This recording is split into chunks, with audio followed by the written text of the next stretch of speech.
Oi! Vamos começar mais um tempo do nosso culto. E hoje eu queria que vocês olhassem para essa árvore. Linda, não é? Nós não imaginamos quantas pessoas investiram para que essa árvore pudesse estar florida, estar bonita, estar vistosa e com tanta gente visitando para conhecer. Nós vamos conhecer algumas pessoas que investiram em outras pessoas para que elas florescessem. Vamos lá? Na semana passada nós vimos que a boa notícia sobre Jesus estava se espalhando para os estrangeiros, para os gentios, e chegou em Antioquia. Quando os discípulos lá em Jerusalém ouviram falar, eles fizeram uma reunião para discutir, para decidir quem ia até Antioquia para ver se realmente aquilo que estava sendo ensinado, aquilo que estava acontecendo, era coerente ou condizia com aquilo que Jesus estava ensinando. Então, eles decidiram que quem ia até Antioquia era Barnabé. Você lembra quem era Barnabé? Oi, turma! Vocês sabiam que o Barnabé até teve uma música que foi composta com o nome dele, contando a história dele? O Jorge Heder e o Guilherme Kerr fizeram isso. Foi assim a história que eles compuseram. Não fica bem, a gente passa bem, o outro carestia. Carestia? O que é carestia, né, gente? Carestia é quando alguém passa necessidade, quando alguém está passando por uma privação, está faltando algo muito importante para a sobrevivência dela. Isso é carestia. E o Barnabé não gostava de ficar vendo gente passando necessidade. Ele não achava justo. Ele falava, isso não é de Deus. Então, quando ele via alguém passando necessidade, passando carestia, ele dava um jeito de ajudar. Ele dava um jeito de chamar as pessoas que tinham condições e de, vamos fazer alguma coisa, vamos ajudar fulano, vamos ajudar Beltrano. A igreja de Deus é assim que funciona, é assim que Deus fica feliz. Não fica bem, a gente passa bem, o outro carestia. Ainda mais quando se sabe o que fazer e não se faz. Como fruto do amor de Cristo, fruto do seu compromisso, vendeu um homem o que tinha e reparte. Era seu nome Barnabé, natural de Chipre, também chamado de José das Consolações. Homem bom e piedoso, cheio de fervor e fé, homem de Deus. Enquanto Saulo converteu-se a Cristo, lhe faltou amigos. Alguém que fosse companheiro, fonte de consolo e abrigo. Como fruto do amor de Cristo, fruto do seu compromisso, foi um homem procurado, dando-lhe a mão. Era seu nome Barnabé, natural de Chipre, também chamado de José das Consolações. Homem bom e piedoso, cheio de fervor e fé,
este homem, que na verdade tinha o nome de José, ele ganha o apelido de Barnabé.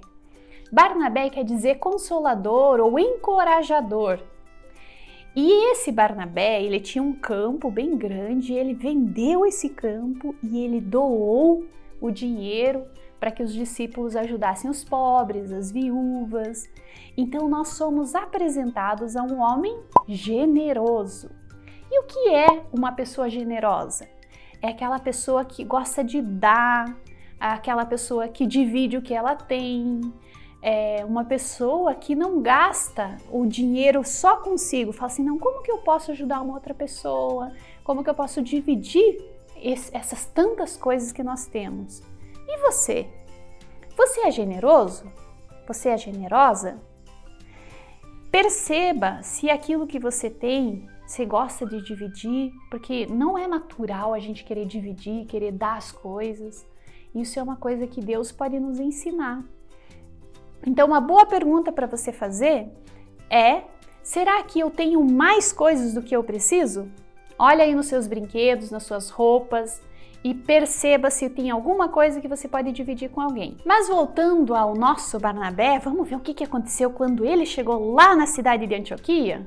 Barnabé, ali chegando e vendo a graça de Deus, ficou alegre e os animou a permanecer fiéis ao Senhor de todo o coração. Ele era um homem bom, cheio do Espírito Santo e de fé, e muitas pessoas foram acrescentadas ao Senhor. Nesse texto, nós vemos algumas outras características de Barnabé. Então, ele era um homem muito bom, ele era cheio de fé e da presença de Deus. Então, quando Barnabé chega em Antioquia, ele percebe que o que está acontecendo ali realmente é uma ação de Deus. Então, está tudo caminhando conforme aquilo que eles esperavam. E o que Barnabé faz? Será que ele cruza os braços e fala, só vou ficar assistindo? Não! Barnabé, a Bíblia nos diz que ele começa a conversar e fala, como que eu posso ajudar? Como que eu posso cooperar para que isso continue acontecendo, para que isso cresça, para que mais pessoas conheçam sobre Jesus? E a Bíblia diz que muitas pessoas foram acrescentadas. Enfim, nós podemos pensar, quando você vê uma brincadeira muito legal acontecendo, você participa dessa brincadeira, você quer cooperar com essa brincadeira ou você quer competir? Ou aí na sua casa, você gosta de competir ou você gosta de colaborar? Aí você pode perguntar, mas qual é a diferença? A diferença é que quando eu quero colaborar, nem sempre eu vou fazer a minha vontade, às vezes eu vou abrir mão, vou pensar o que é bom para todo mundo na brincadeira, ou no relacionamento, ou no que nós estivermos fazendo. E quando eu quero competir, eu quero mostrar para todo mundo que eu sou melhor, que a minha ideia é melhor. Então, você gosta mais de competir ou de colaborar? Barnabé, ele gostava muito de colaborar. E isso é muito legal. Por quê? Porque quando nós fazemos uma coisa juntos, é melhor para todo mundo.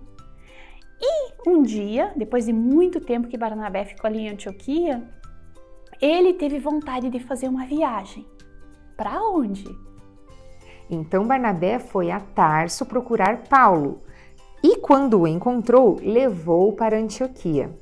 Assim, durante um ano inteiro, Barnabé e Paulo se reuniram com a igreja e ensinaram a muitos. Em Antioquia, os discípulos foram pela primeira vez chamados cristãos. Cristão, que significa pequeno Cristo. Vocês lembram que Barnabé era um encorajador? Então, Barnabé toma essa decisão de fazer essa viagem, ele vai, pega Paulo e traz para Antioquia e ali o encoraja a ensinar, a aprender esse tempo assim de comunidade, de estar numa igreja. E Barnabé, ele investe muito em Paulo. E nós podemos imaginar que Barnabé era um cara muito legal, era uma pessoa agradável, ele era amoroso, ele era uma pessoa muito generosa, como nós já vimos. E Barnabé também tinha uma qualidade, uma característica que ele investia, ele acreditava muito naquilo que as pessoas tinham de melhor.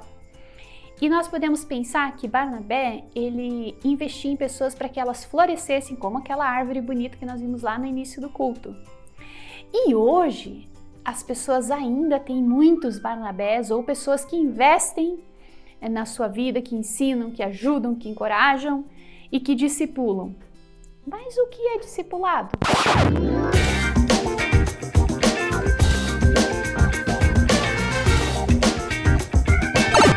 Galerinha, estamos aqui em mais um Plantão com Miguel. A palavra de hoje é discipulado. Você sabe o que é discipulado? Eu ouvi dizer que discipulado é aprender a ser como alguém.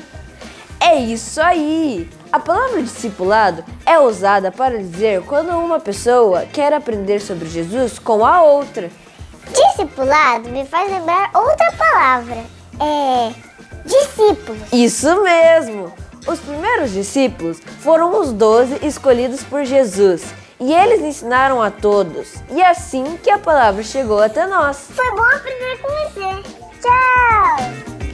Tchau!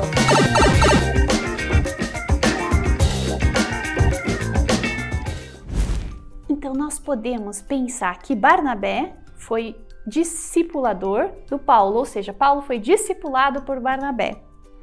E será que hoje as pessoas que estão aqui falando, ensinando, também tiveram alguém como encorajador, alguém que investiu na vida delas? Vamos conhecer? Então, quem foi o meu Barnabé? Acho que o meu Barnabé é a pessoa que me estimulou quando ninguém ainda imaginava nada em mim. Acho que foi a minha mãe que deu a minha primeira Bíblia quando eu aprendi a ler, com 5 anos mais ou menos. E essa Bíblia, ela tinha a lateralzinha vermelha, tinha os lugares dos livros da Bíblia para pôr dedo, e eu achava muito legal isso. E a minha mãe me estimulava muito a ler e conhecer a palavra de Deus. Mesmo quando eu ainda sabia ler muito pouco, as pessoas falavam, não, ele tem que ter uma Bíblia cheia de desenho. Mas a minha mãe achava que eu tinha que ter uma Bíblia com todas as palavras. E foi assim que eu comecei a ler a Bíblia. Bom, eu estou aqui para conversar um pouquinho sobre aquelas pessoas que foram importantes para a vida. Eu me lembro assim, de pronto, na minha história de fé, foi minha mãe.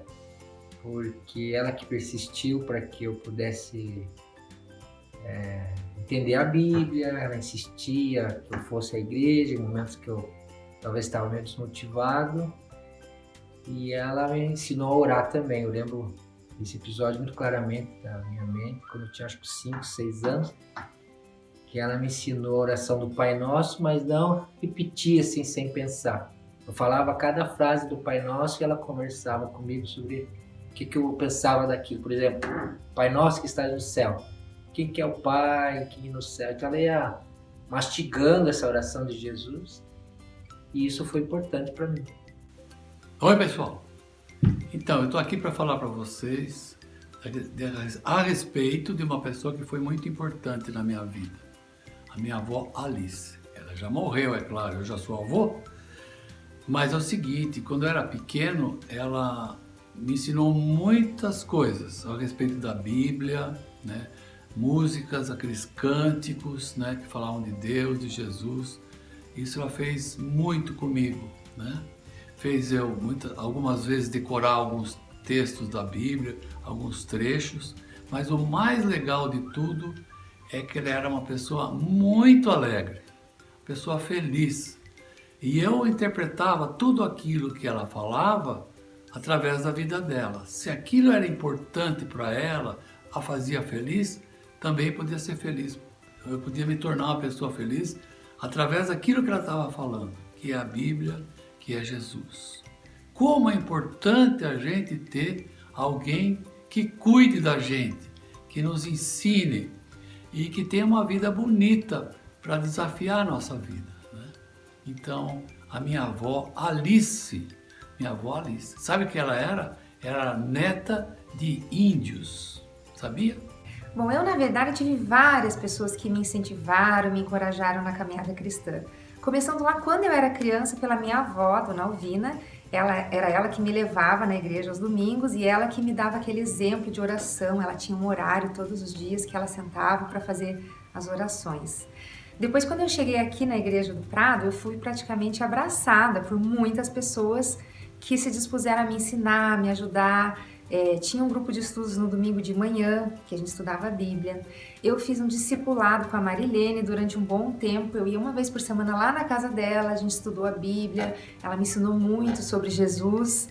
E daí com isso eu acabei entrando no Centro Educacional, o ministério onde eu estou até hoje, já há 17 anos. E lá foi onde eu vi a oportunidade de estender para outras pessoas esse cuidado, esse incentivo, esse encorajamento que eu recebi, né, de tanta gente. Legal, né?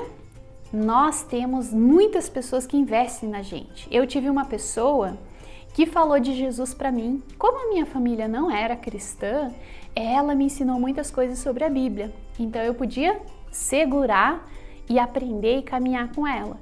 Mas ao mesmo tempo, eu também ensinava os meus irmãos. Então eu ensinava outras pessoas aquilo que eu estava aprendendo. E a vida cristã é isso. Nós podemos aprender, a gente precisa de alguém para estar nos ensinando, para estar nos encorajando, mas nós podemos fazer isso com outras pessoas. Com quem que você pode fazer isso? Quem que você pode encorajar, que você pode ser generoso, que você pode ensinar um pouquinho mais sobre aquilo que você já sabe? É seu irmão mais novo, é sua irmã mais nova, é um amigo na escola, é um vizinho, é um primo? Deus vai colocar pessoas que você possa ajudar, que você possa ensinar, que você possa também encorajar. Então, que Deus nos ajude nessa semana a sermos encorajados e encorajarmos. Até!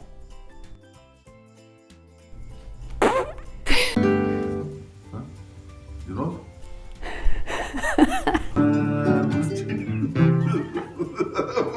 Tá lindo.